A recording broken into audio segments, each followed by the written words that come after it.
मराठा आरक्षणासाठी मनोज जरांगे पाटील येत्या 26 जानेवारीला मुंबई येथे आमरण उपोषणासाठी बसणार आहेत। त्यांना पाठिंबा देण्यासाठी संपूर्ण महाराष्ट्रातील मराठा समाज मुंबईला जाणार आहे। या निमित्तानं आज चांदवड तालुक्यातील सकल मराठा समाजातर्फे चांदवड येथील कृषी उत्पन्न बाजार समिती या ठिकाणी मुंबईला जाण्यासंदर्भात आढावा नियोजन बैठक आयोजित करण्यात आली।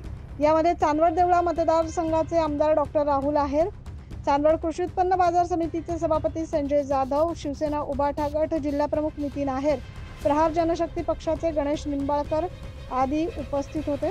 25 जानेवारीला मराठा आरक्षणासाठी मुंबई वारी याचं नियोजन करण्यासाठी आज या ठिकाणी संपूर्ण चांदवड तालुक्यातून या ठिकाणी बैठक आयोजित करण्यात आली।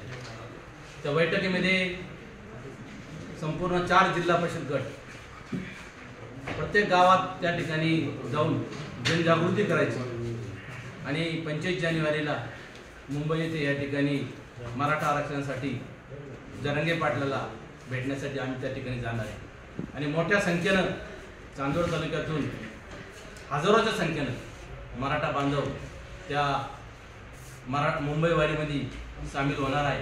या बैठकीला सर्वपक्षीय पदाधिकारी, समाज बांधव मोठ्या संख्येने उपस्थित होते। न्यूज महाराष्ट्रासाठी प्रतिनिधी धनंजय पाटील।